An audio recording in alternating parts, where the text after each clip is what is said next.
Bonjour et bienvenue dans la météo du Bitcoin, j'espère que vous allez bien aujourd'hui après hier un chouette rallye pendant la session du FOMC où globalement ce qui aura déclenché c'est quand Powell aura dit il n'y aura pas d'augmentation de 75 BPS. Globalement on va s'en tenir à 0,5. Donc il y aura 0,5 qui vont être ajoutés dans les prochaines rencontres, mais le fait que ça ne va pas dégénérer dans des chiffres plus grands, ça a été a priori accepté comme une news relativement neutre, voire positive pendant la session. Pour la petite anecdote, personnellement j'ai attendu d'avoir le maximum d'informations avant d'agir, ça veut dire que hier dans la journée j'ai pris un long, mais c'était avant la session. Contrairement à ce que j'avais dit, c'est juste que je trouvais étrangement haussier, donc j'ai pris un long, je suis sorti, j'ai passé une super journée, le mec qui raconte sa vie, vous êtes venu pour ça. Je suis allé voir Doctor Strange, excellent, excellent, j'ai beaucoup aimé. Ça commence moyen, ça finit incroyable, j'ai envie d'y retourner. Donc le truc qui n'a rien à voir. Maintenant, ce que j'attendais, moi, c'était la direction post-événement Fed. Et en me disant, bon, bah, la direction post-événement, bah, c'est la bonne. Sauf que post-événement, on s'est retrouvé dans un électroencéphalogramme plat. Encore plus marqué ici. Donc, gros push. Bon, on va pouvoir dire quand même acceptation de la valeur. Hein. On peut dire le fait qu'on n'ait pas rejeté salement, c'est plutôt positif. C'est-à-dire on construit du volume dans cette zone-là, et ça veut dire qu'on a des acheteurs et des vendeurs qui sont OK pour faire ça.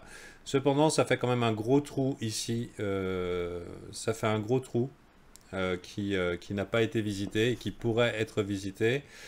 A priori, c'est haussier, hein, ça veut dire qu'on aurait très bien pu hésiter et prendre la direction vers le bas. A priori, la direction est haussière. Mais après un gros push comme ça, on pourrait très bien continuer à penser haussier, mais un dip reste possible. Donc pour Bitcoin, c'est pareil, a priori haussier, même hésitation, mais on pourrait envisager une entrée un peu ici, un petit peu plus bas, et se dire ok, on va suivre, et on va dire en dessous de 3700, en dessous de 37 400, c'est relativement cuit quoi. Il y a, ça serait un échec. Donc à mon avis, je pense qu'il ne faut pas lutter contre le move. Pour l'instant, je n'ai pas encore pris de décision. J'attends de voir si on aura un petit dip qui permettra une meilleure entrée qu'hier. Qu'est-ce que j'entends par là? J'entends que hier, avec la violence de ce mouvement, on a sûrement des gens qui ont FOMO longue. Voilà, des gens qui ont FOMO avec une mauvaise entrée, avec la taille de la bougie, qui ont probablement exagéré sur leur risque, et on pourrait très bien aller chercher leur stop ou leur liquidation avant de monter plus haut. Donc pour sûr, on pourrait dire que depuis le 3 mai, on est dans une tendance haussière, plus haut sommet, plus haut creux. On a fait un plus haut sommet ici, on a continué à faire des plus hauts sommets.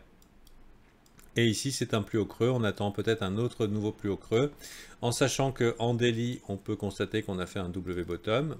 Maintenant, est-ce qu'il y aura du jus? Parce que, ok, on a eu un push. Ok, on a un W bottom. Donc, si vous ne le voyez pas, on peut ici vous le montrer. A priori, moi, j'ai des signes que ça continue à acheter. Donc, on peut continuer à penser haussier. Donc ici, vous voyez le W bottom. Maintenant, c'est jusqu'où vont les acheteurs. On a l'avantage d'avoir une petite structure, clairement des bears coincés ici. Je vous disais 37 400 pour un stop, mais par rapport à la structure ici, on n'a pas envie de voir le prix aller en dessous de 38 400. Pourquoi faire le plaisir aux bears de pouvoir sortir sans problème? Je ne sais pas si vous comprenez ce que je veux dire. Ici, on a des vendeurs coincés. Ça là, c'est des gens qui ont vendu ce bottom pendant plusieurs jours, qui sont coincés. Donc là, se retrouvant coincés, si le marché leur fait le cadeau de sortir de leur position perdante, ça serait un petit peu bizarre. Donc maintenant, il s'agit pour les bulls de se pointer et se dire ok, on a coincé les bears et maintenant on les liquide. En plus, avec l'avantage d'avoir une chasse au stop, ici, ici et ici, triple chasse au stop, et ici, si on arrive ici, on ferait un pattern bullish relativement puissant, avec une acceptation en dessous des 41 600, en se disant, bon bah, on serait bon pour aller tester cette partie-là de notre range. Donc, mais il faut qu'il y ait du jus, hein. Là, il ne s'agit plus de faire du passif, il s'agit de pousser. Donc, je dirais qu'un retour, une acceptation sous les 38 500 serait malvenue, hein. Sous les 39 000, c'est malvenu, on n'a pas envie de voir ça. C'est pas impossible que ça arrive, mais si ça arrive, c'est bizarre, et c'est quoi? C'est ce marché soi-disant disposé à remonter, mais qui ne remonte pas. Maintenant, je dirais qu'il est OK après tout ce temps à consolider ici. Vous vous rappelez, hein, les chiffres ronds psychologiques importants que je disais, les niveaux qui sont défendus, qui sont des zones d'accumulation, 40 000 pour le BTC, 3 000 pour Ethereum et 100 pour Solana. Ethereum est quasiment à 3 000, BTC est quasiment à 40 000 et Solana 93, il peine un peu. Donc il y a des niveaux clés comme ça qui ont été défendus. Pendant cette zone ici où des vendeurs se sont affrontés, vendeurs-acheteurs, on peut considérer qu'il y a une grosse partie d'accumulation qui a eu lieu. Et surtout des vendeurs qui ont échoué à faire baisser le prix. Pour l'instant, ils échouent. On a des gros volumes sous le prix actuellement qui occasionnent pour nous des supports. Donc maintenant, c'est bien beau d'avoir accumulé dans cette zone-là. Ce qu'il faut, c'est pousser le prix vers le haut. Pour avoir fait un tour général dans les altcoins, il n'y a pas beaucoup d'alts qui ont de jolis graphiques. Il n'y en a pas beaucoup. Et en réalité, il y en a peu. Et du coup, Bitcoin, ça me paraît correct. Ethereum, ça me paraît correct. Et pour les autres, il va falloir être sélectif. Parce que c'est pas parce que Powell il a dit un truc sympa que d'un coup nos graphiques ils sont jolis. S'il y a tendance à les baissière, elle est baissière. Ça reste de la merde.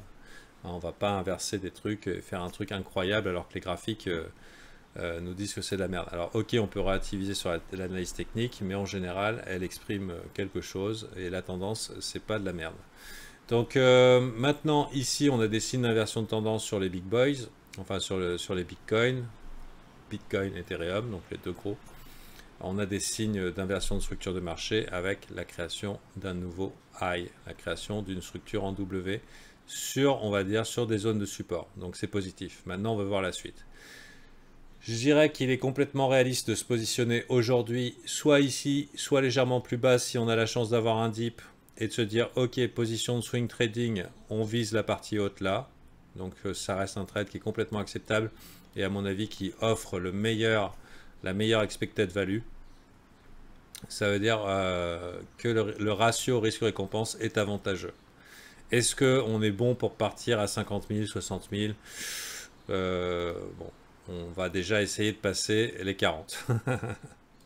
Mais si vous voyez, ce que je veux dire, c'est qu'on est potentiellement dans un bon trade qui pourrait nous faire un petit push de 5000 balles dans le Bitcoin, relativement réaliste. Mais c'est pas gagné. Bien sûr, après le push d'hier sur les indices qui sont toujours un peu moches en daily, mais regardez, on est allé chercher les stops, on est allé sous les stops, on a fait peur à tout le monde, les vendeurs de breakout, hein, le précipice. Ah là là, tu l'as vu le précipice, on va faire peur à tout le monde, pic maximum, on balance les news sur Forbes, sur Fortune en disant attention Powell va dire des trucs affreux et tout, et pam, on réintègre, voilà, et du coup finalement on se retrouve dans notre range avec des vendeurs coincés. Donc bien sûr, d'un point de vue tendance, on est toujours en tendance baissière. On l'a fait, ce plus bas sommet. La question, c'est est-ce que les acheteurs se pointent? Est-ce que c'est une vraie réintégration de range? Ou alors c'est un dead cat bounce? Donc il ne faut pas exclure le fait que après l'euphorie de la veille, après la petite chasse aux longues de la veille, on puisse retourner vers le bas. Mais il semblerait quand même, si on regarde le VIX, le VIX s'est fait défoncer. On revient dans des zones où ça fait sens d'être dans les assets à risque. Donc à mon avis, on a une voie libre pour les cryptos et le Bitcoin pendant quelques temps. Voilà, ça c'est que mon opinion, bien sûr, c'est pas des conseils d'investissement. Je vais jouer de cette manière-là, et donc je vais chercher des longues, a priori, dans la journée qui vient, soit sur des altes sensibles et intéressantes, et on va regarder aujourd'hui, on va essayer de trouver des setups avec les VIP. Et soit, a priori, pour moi, ça sera Bitcoin. Étonnamment, je n'étais pas trop chaud pour trade le Bitcoin, mais au final, c'est un des graphiques les moins dégueulasses. Donc ça sera peut-être Bitcoin mon play pour les jours à venir ici. Voilà. Sur ce, je vous souhaite une bonne journée. Bien sûr, hein, tout ça, c'est pas de la prédiction du futur. Hein. Nous, on ne prédit pas le futur. On essaye d'identifier une probabilité de réussite. Et en fonction de la probabilité de réussite, eh ben, on va risquer un montant qui nous paraît OK. Hein. Perdre, ça fait partie du jeu. Si vous voulez faire partie des VIP, je vous invite à prendre connaissance de ce que je propose sur Patreon. C'est bien. Si vous voulez en savoir un plus, vous pouvez aussi rejoindre le Discord. Il y a des avis. Encore un qui a été posté hier. Donc, quelqu'un qui a 2 ans d'ancienneté. Donc, bien. Hein. Bien. Moi, ce que j'aime bien dans mon service, c'est que c'est sans engagement. Et il y a des gens qui restent 2 ans. Voilà. C'est que chaque mois, chaque semaine, chaque jour, je dois fournir un contenu de qualité. Je ne peux pas me reposer sur mes lauriers. Donc pour que quelqu'un reste, il faut que ça soit bien. Donc je vous invite à éventuellement considérer le fait de venir dans mon groupe, parce qu'a priori, il y a des gens qui ont vu des choses intéressantes pendant de longues périodes de temps. Et Ilesia qui dit pendant plus longtemps que ça encore. Ok, sur ce... Et qui veulent sûrement se reprendre une 3e année. Allez, à demain.